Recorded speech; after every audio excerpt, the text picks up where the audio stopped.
पापिष्टः क्षत्रबन्धुश्च पुण्डरीकश्च पुण्यकृत् आचार्यवत्तया मुक्तौ तस्मादाचार्यवान् भवेत्.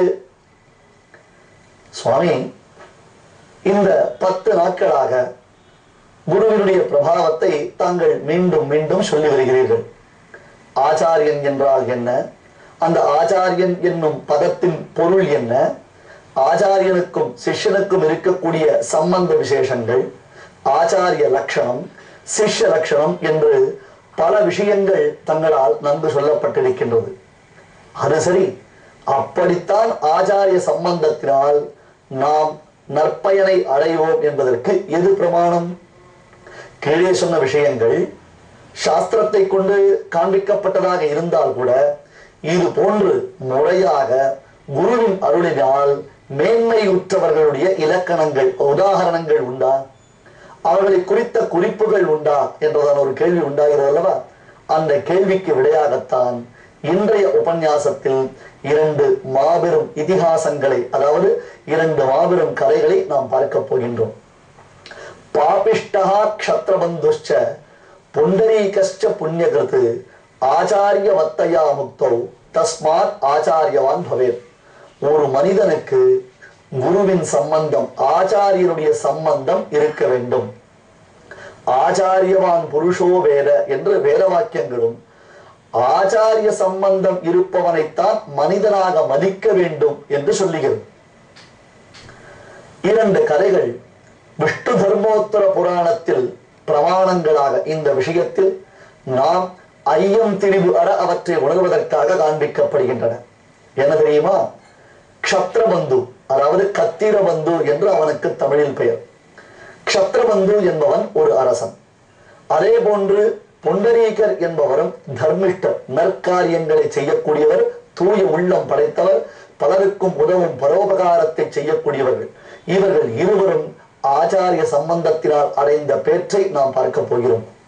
அதற்கு முன்பாக ஒரு விஷயத்தை அடியேன் தெளிவுறுத்துகிறேன். எவ்வளவு பெரிய குற்றவாளியாக இருந்தாலும் சரி, பெரும் பாவத்தை செய்தவனாக இருந்தாலும் சரி, ஆழ்வார்கள் காண்பிக்கிறார்களே, பாவமே செய்து பாவியானேன் என்று நான் ஸ்டாப் எக்ஸைட்மெண்ட், நிறுத்தாமல் பாவத்தை செய்து கொண்டே ஒருவன் இருக்கிறான். அவன் செய்த பாவங்கள் பயங்கரமான நரகத்தில் அதிகமான துன்பத்தை விளைவிக்கக்கூடிய பாபங்கள் இருந்தாலும் அந்த மனிதனுக்கு குருவின் சம்பந்தம் இருந்தது என்றால் அத்தனை பாபங்களும் தீயினில் தூஷாகும். நல்ல புண்ணியாத்மா,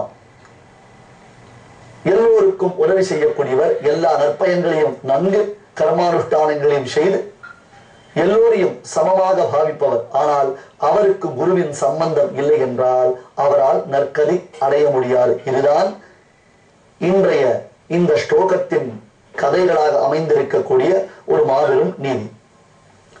கத்திரபந்து என்னும் இந்த க்ஷத்ரபந்து சிறந்த அரச குலத்தில் பிறந்தவன். அரசனாக இருந்தால் அவன் மற்றவர்களுக்கு வழிகாட்டியாக இருக்க வேண்டாமா?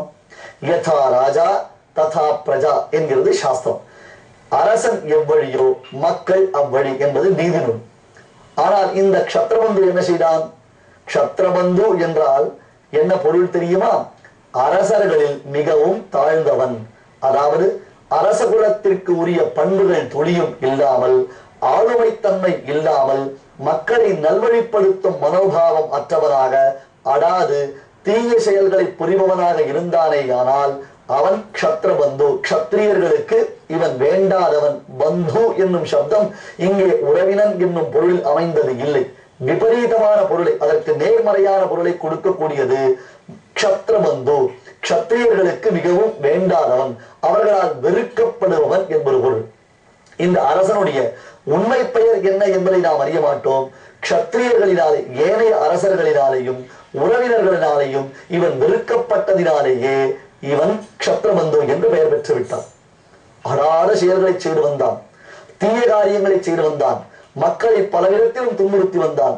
ஆகையால் மனம் வந்த இவனுடைய உறவினர்கள் அரசாட்சியில் இருந்து, அரச பதவியில் இருந்து இவனை விரட்டி விட்டார்கள்.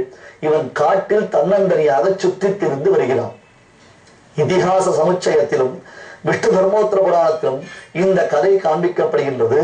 இந்த கதை இரண்டு விதமாக சொல்லப்படுகின்றது. இரண்டிற்கும் சிறிய வித்தியாசம். எப்படி இருந்தால் என்ன, தத்துவம் ஒன்றுதான். அந்த தத்துவத்தை நாம் உணர வேண்டும். தற்பொழுது காட்டில் திரிபவன், அவனை கட்டுப்படுத்துபவர்கள் எவரும் இல்லை. அவன் இஷ்டத்திற்கு காரியங்களை செய்து வருகின்றான். பல தீய செயல்களை செய்து வருகிறான். ஆங்காங்கு வழிப்போக்கர்களை எல்லாம் அடித்து ஹிம்சித்து அவருடைய பொன்னையும் பொருளையும் கொள்ளையடித்து வருகின்றான். என்னென்னமோ செய்கிறான் சுவாமி. க்ஷத்ரபந்துவிற்கு அவன் செய்த கர்மாக்களின் பலன் இனி எத்தனை பிறவிகள் எடுத்தாலும் சரி நரகானுபவம் தான் என்னும் அளவிற்கு அவ்வளவு பாபங்கள் சேர்ந்து விட்டது.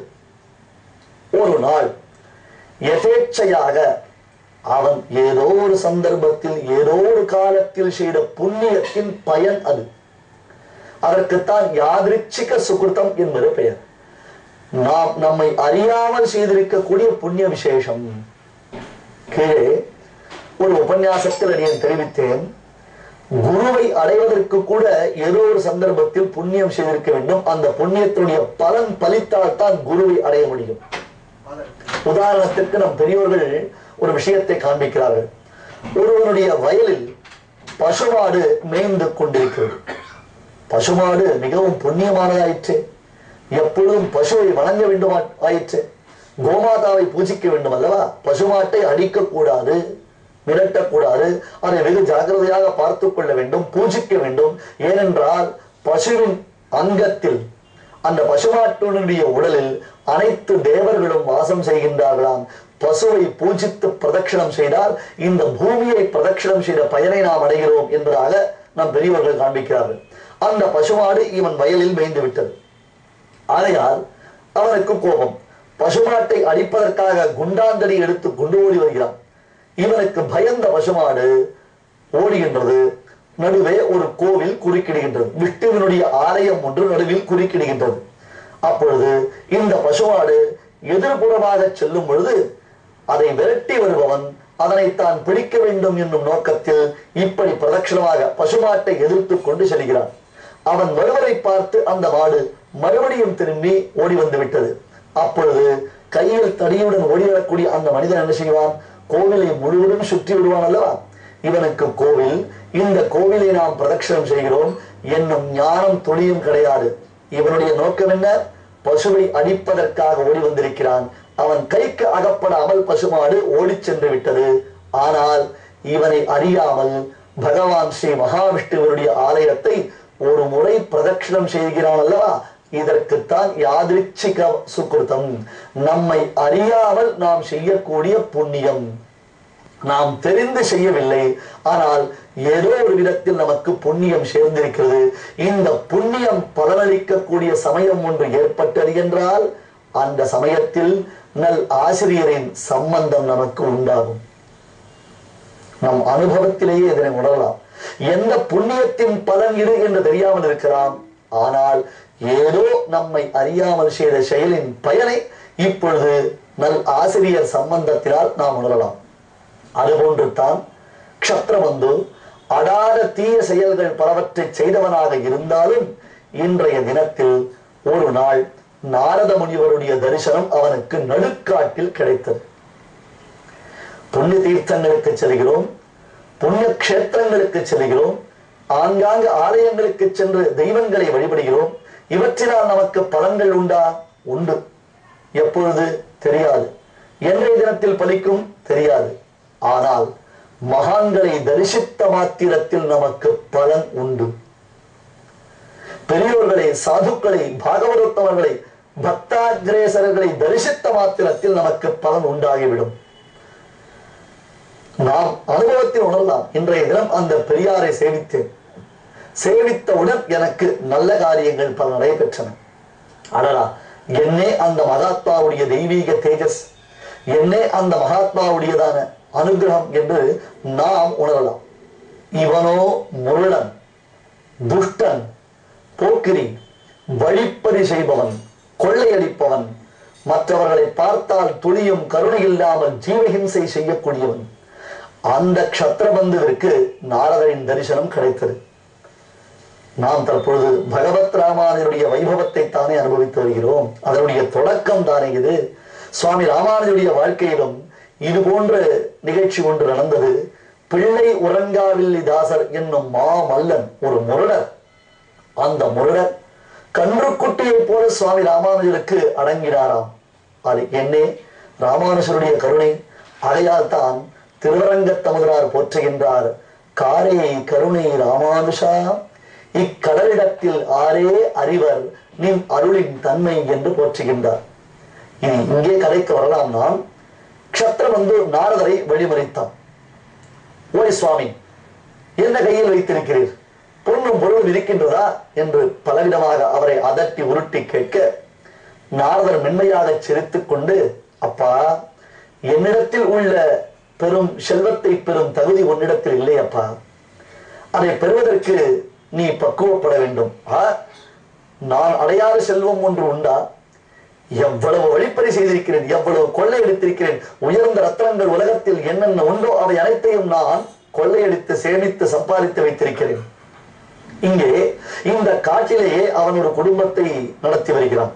அங்கே காட்டில் உள்ள யாரோ ஒரு பெண் பிள்ளையை கல்யாணம் செய்திருக்கிறான். அவனிடத்தில் இவனுக்கு பிள்ளைகள் உண்டாகி இருக்கிறார்கள். அந்த குடும்பத்தை காப்பாற்றுவதற்கு தேவையான செல்வத்தை சம்பாதிக்க வேண்டிய நிர்பந்தம் அவனுக்கு உண்டாகிறது.